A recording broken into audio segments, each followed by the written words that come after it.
There are people who are not defeated by history in a single day. They collapse little by little. After one wrong decision, one blood-soaked defeat, one ally turning away, one soldier no longer strong enough to believe that his emperor is invincible. Napoleon Bonaparte once stood at the summit of power, once made the dynasties of Europe tremble, once turned his own name into a symbol of victory. But after Russia, that radiance began to crack. After Leipzig, the entire empire began to tilt downward. After Fontainebleau, the man who had once crowned himself had to lay that crown down in solitude. And after Waterloo, the final door closed.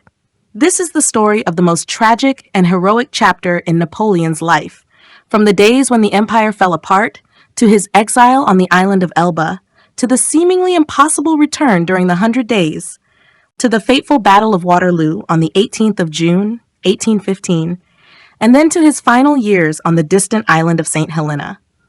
A man who once redrew the map of Europe, in the end could not freely leave an island. A man who once made tens of thousands of soldiers march forward in his name, in the end had to fight illness, memory, and loneliness. A man who once forced history to change its course, in the end had to wait for history to judge him. This video is not only about the fall of an emperor. It is a painful reminder that the greater the glory, the deeper the fall. And sometimes, the tragedy of a human being does not lie in the fact that he fails, but in the fact that he only realizes his own limits when everything can no longer be turned back. After the catastrophic retreat from Russia, Napoleon still refused to see his fate as having changed direction. He had lost too many men, too many horses, too many cannons, and more important than all, he had lost the aura of invincibility that had once made the courts of Europe tremble. But the will inside him had not yet broken. France was still there. The machinery of the empire was still there. New soldiers could still be called up. To Napoleon, the defeat in Russia was not yet the end, but a wound that had to be covered over by a new campaign, a new victory, a new proof that he was still the man who held the rhythm of history in his hands. The winter of 1812 into 1813 was a heavy silence before another storm. Both the Russians and the French reorganized their forces. But this time, Napoleon's enemies no longer looked at him with the old fear. Prussia rose up. Austria, Sweden, Russia, Britain, Spain, and Portugal joined together in a new coalition against France. Napoleon's failure in Russia had opened the door to something that many had previously not dared to believe.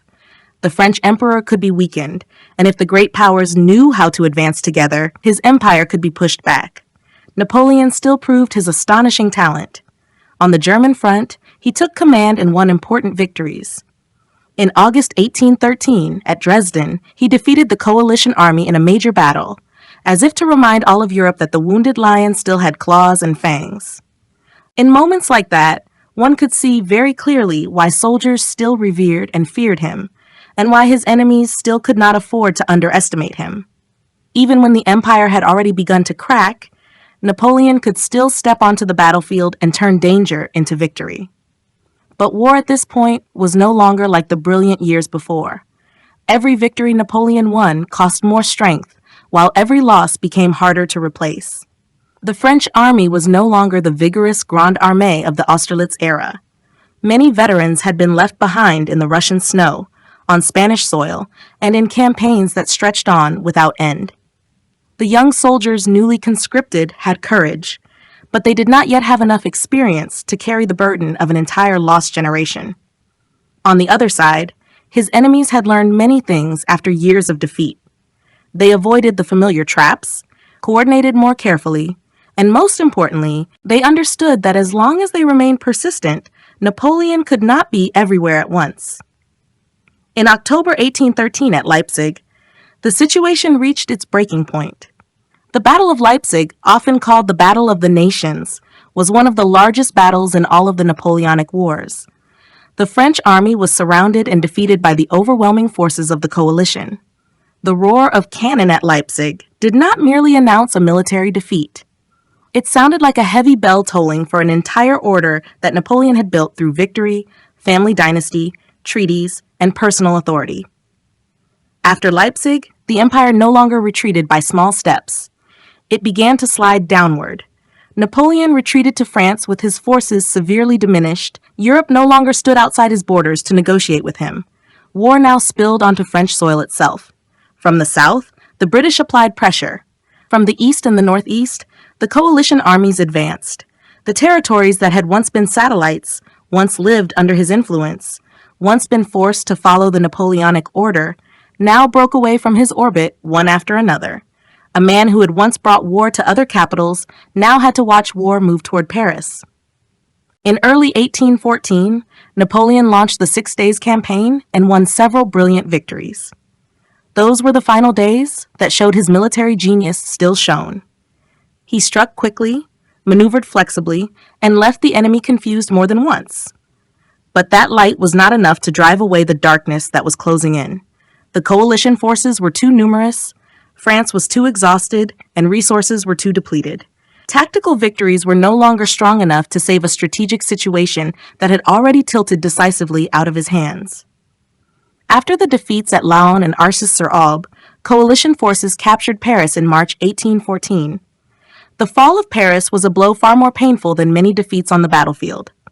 For Paris was not only the capital, it was the symbol of everything Napoleon had seized: power, glory, legitimacy, the heart of France. When he wanted to continue marching in order to retake the capital, his marshals no longer followed him as they once had. On the 4th of April, 1814, Marshal Ney played a prominent role in forcing Napoleon to face reality. Napoleon believed the army would follow him. Ney replied that the army would follow its generals. That sentence was like a cold blade. The man who had once been cheered by his soldiers now had to hear that loyalty, too, had its limits. On the 11th of April, 1814, at Fontainebleau, Napoleon was forced to abdicate unconditionally after the coalition rejected the plan for him to pass the throne to his son. His act of abdication declared that he renounced the thrones of France and Italy, both for himself and for his heirs. A man who had once placed the crown upon his own head in Notre Dame Cathedral in Paris now had to lay down that very crown in political solitude. It was a historical moment not as thunderous as Austerlitz, not as blood-soaked as Borodino, but painful in another way. The pain of a man realizing that he was no longer the center around which everyone else was forced to revolve. On the 20th of April, 1814, in the Cour du Cheval Blanc, at the Palace of Fontainebleau, Napoleon bade farewell to the Imperial Guard.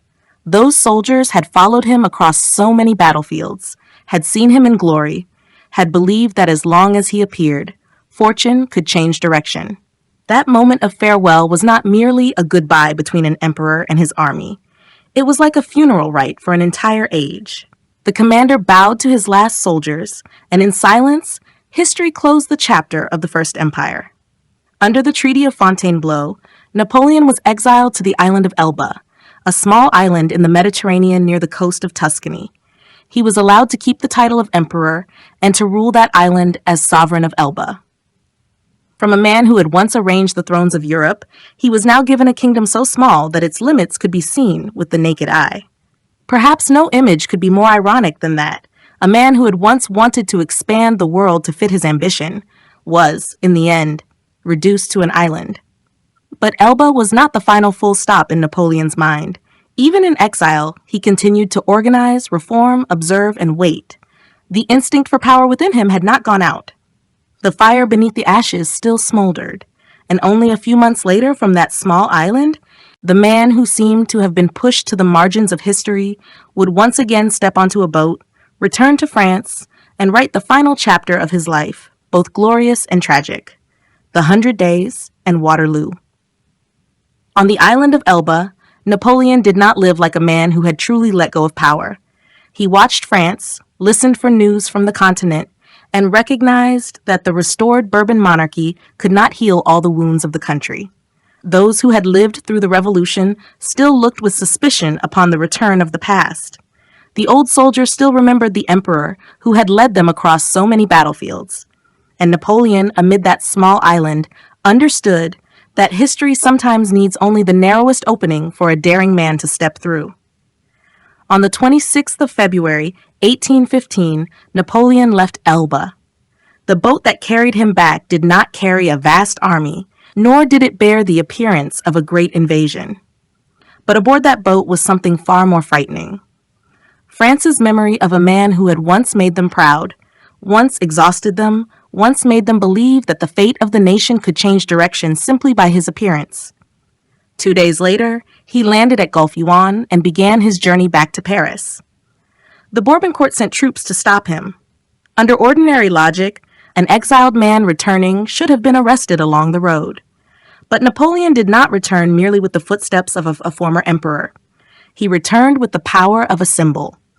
On the 7th of March, 1815, when he faced the 5th Regiment on the road to Grenoble, Napoleon advanced before them and said, in essence, that if the soldiers wished to kill their emperor, he was standing before them. It was a moment so dramatic that it almost rose beyond politics. The guns did not fire. The soldiers cried out his name. The army sent to stop him became the army that followed him. From Grenoble to Lyon, from Lyon back to Paris, Napoleon's road was like a rising wave of memory. King Louis XVIII left Paris. On the 20th of March, 1815, Napoleon entered the capital and took power once again. This period came to be known as the 100 Days.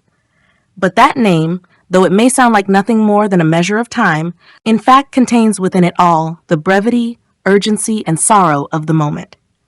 100 days were not enough to rebuild an empire, but they were enough for a legend to try to rise one final time. The great powers of Europe did not accept that return. At the Congress of Vienna, those who had once defeated Napoleon understood that if they allowed him to stand firm again, every order they were trying to build would be threatened.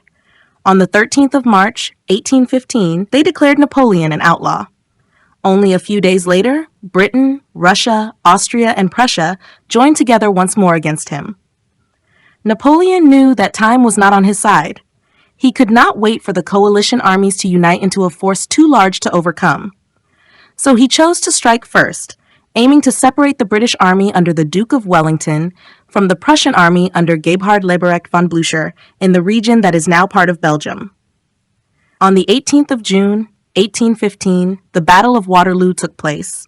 It was not merely a battle between armies. It was the final afternoon of an entire age. The sky was damp, the ground muddy after rain, and Wellington's defensive positions were firmly arranged. Napoleon still had will, still had experience, still had soldiers ready to die for him. But his opponents were no longer the confused enemies of earlier years. They had learned how to endure, how to wait, and how not to be drawn into the familiar rhythm of the French emperor's attacks. At Waterloo, the French assaults crashed against the British and Allied lines like violent waves. At times, the battlefield seemed to tilt toward Napoleon. At times, even a small crack might have been enough to change the entire situation. But time passed, the Prussians arrived, and the French right flank came under threat. Slow decisions, gaps that were not filled in time, incomplete coordination, and the pressure of the enemy caused the final opportunity to slip away. When the Imperial Guard, the force that had once been Napoleon's proudest symbol, was driven back, belief on the battlefield began to collapse. There are defeats that do not merely lose a position. They bring down an entire faith. For many years, French soldiers had believed that the Imperial Guard could die, but it would not retreat. At Waterloo, when news spread that the Guard had been driven back, it was like a crack running through the heart of the army. The ranks broke apart. Shouts, gunfire, hoofbeats, and the sounds of men fleeing blended together in the heavy afternoon. Napoleon, the man who had once made battlefields turn according to his will, now had to watch his final battlefield slip from his hands. After Waterloo, no road truly remained open to him. Napoleon returned to Paris, but his power had been exhausted. On the 22nd of June, 1815, Napoleon abdicated for the second time. He still had supporters, but no longer enough to save an empire that all of Europe had pressed into a corner. He once thought of going to the United States of America, as if another life might open across the Atlantic. But the British blockade made that intention impossible. On the 15th of July, 1815, at Rochefort, Napoleon formally requested political asylum from the British Captain Frederick Lewis Maitland aboard HMS Bellerophon. That image was more painful than any defeat on the battlefield. A man who had once forced emperors to sign treaties, who had once arranged thrones for his brothers, now had to place his fate in the hands of his greatest enemy. There were no cannons left, no imperial guard, no roaring cries on the road back to Paris. There remained only one man, one name too large, and a future that no longer belonged to him. Waterloo ended Napoleon's military and political career, but it did not end the story of Napoleon. For after the final battle, history still reserved for him another stage, quieter, farther away, and far lonelier. Not a battlefield, but an island in the middle of the Atlantic, where Napoleon would no longer fight only against enemies, but against illness, memory, imprisonment, and the way posterity would remember him. After Waterloo, Napoleon was no longer regarded as a political opponent who could be negotiated with. To the great powers of Europe, he had become a danger that must not be allowed to happen again. Elba had been a mistake. A small island in the Mediterranean was still too close to France, too close to the memory of soldiers, too close to the unexpected openings of history. So this time, the British chose a place farther away, colder in its spiritual meaning, more isolated in every wave, the island of Saint Helena in the middle of the Atlantic, far from the coast of West Africa, a tiny piece of land almost cut off from the world he had once shaken. On Saint Helena, Napoleon was no longer an emperor in the sense of power. He was a prisoner, though he still carried within him the habits, bearing, and consciousness of a man who had once commanded armies. At first, he lived for a time at the Briars, where he developed a close relationship with the Balcom family, especially the young Lucia Elizabeth. In that setting, one could glimpse another Napoleon, with fewer cannons, fewer ceremonies, and a life closer to the ordinary. A man who had passed through so many storms of fire now talked, walked, looked out to sea, and lived in silences that perhaps he had never before allowed himself to experience. In December 1815, Napoleon moved to Longwood House. That residence was not a palace, not a barracks, nor a castle worthy of the title of a former emperor. It was a damaged, damp, drafty house, set on land with a harsh climate. For a man once accustomed to strategic meeting rooms, European palaces, retinues, and vast campaigns, Longwood was not merely a place to live. It was a miniature image of humiliation. Every damp wall, every restriction on movement, every watchful gaze reminded him that the world no longer operated according to his command. The man most closely tied to those years of confinement was Hudson Lowe, the British governor assigned to oversee Napoleon. The relationship between the two men was tense and filled with suspicion. Lowe tightened restrictions on movement, controlled correspondence, controlled gifts, controlled titles, as though he feared that if Napoleon were allowed to retain even a small trace of imperial symbolism, that legend might come back to life. Napoleon, meanwhile, saw those regulations as deliberate insults, as the way the victor tried to diminish the defeated. The confrontation between them was not a war fought with guns, but a war of dignity, titles, and memory. On Saint Helena, Napoleon no longer had an army to command, but he still had words, and words, in the final years of his life, became his last weapon. With followers such as Las Cases, Montholon, Gourgaud, Bertrand, along with the notes of Dr. Barry O'Mara, Napoleon recounted his life, explained his decisions, criticized his enemies, justified his mistakes, and constructed the image he wanted posterity to remember. He did not want to be remembered as a failed adventurer. He wanted to appear as the heir of the revolution, the man who brought law and order to France, the man driven into exile by the old dynasties and by Britain, because they feared his power even after he had been defeated. That made Saint Helena a very particular battlefield. There was no roar of cannon, but there were carefully weighed words. There were no marching formations, but there were memories being rearranged. There were no cavalry charges, but there was a silent struggle to define the meaning of an entire life. Napoleon understood that military victories could be erased from maps, territories could be taken back, and thrones could be stripped away. But if he won within human memory, if he made posterity continue to debate, continue to admire, continue to ask questions, then the final defeat would not belong entirely to him. From late 1817, Napoleon's health clearly declined. He moved little, lived in a damp climate, and often suffered pain and fatigue. Dr. Barry O'Mara had warned about the state of his health and also argued that the harsh treatment at Longwood contributed to his weakening. Later, O'Mara was replaced by Dr. Francesco Antomarchi. Once the man who directed enormous campaigns, Napoleon now had to face an enemy that could not be defeated by willpower, a body slowly failing. In February 1821, his health collapsed rapidly. By April, Napoleon dictated his final will. In it was the wish that his remains would rest on the banks of the Seine, among the French people whom he said he loved so dearly. That wish sounds both proud and sorrowful. For the man who had passed through so many European capitals, who had made armies march according to his will, in the end wished only to return beside the river of France. Not to return to a throne, not to return to a battlefield, only to return to the country that had made him and that he had also exhausted. On the 5th of May, 1821, Napoleon died on the island of Saint Helena at the age of 51. That death closed the life of one man, but it did not close the debate about him.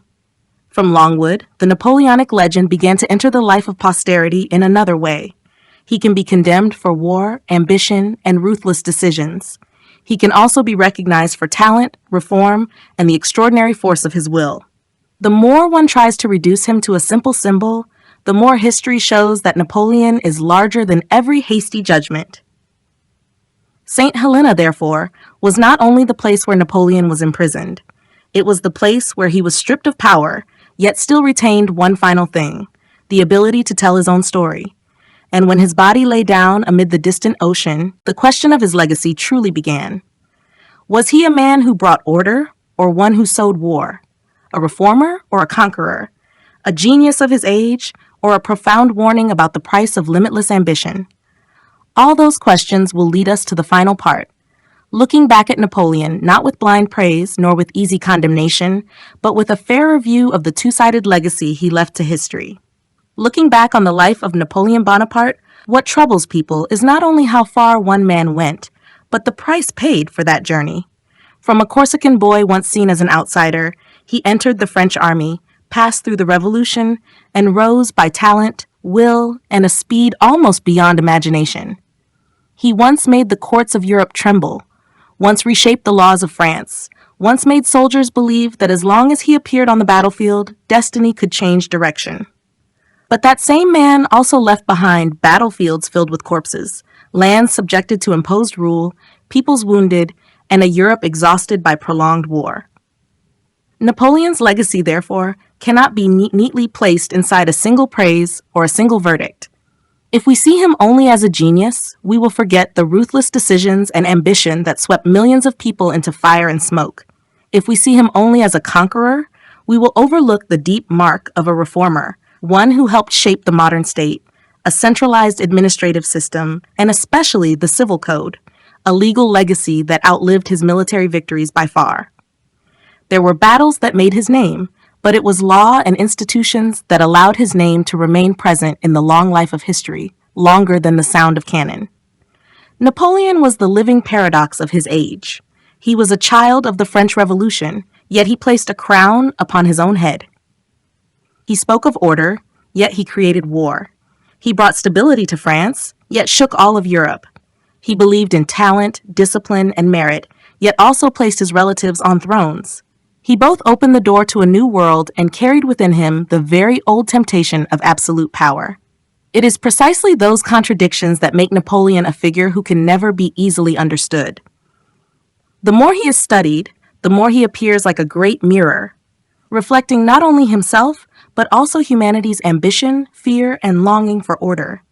On the 5th of May, 1821, Napoleon died on the island of Saint Helena, far from France, far from Paris, far from the battlefields that had made his name. But that death did not make him disappear. On the contrary, after Saint Helena, Napoleon entered another life, the life of memory, debate, and legend. People continued to ask whether he was a hero or a tyrant, a reformer or a conqueror, the man who preserved the achievements of the revolution, or the man who placed the revolution beneath the shadow of a crown. Perhaps the fairest answer does not lie in choosing one side. Napoleon was all of those things at once. He was light and darkness, talent and error, glory and warning. His life reminds us that an extraordinary human being can lift an entire nation to its feet, but without knowing limits, can also drag an entire age into fire and storm. Genius, when it meets the right circumstances, can make history.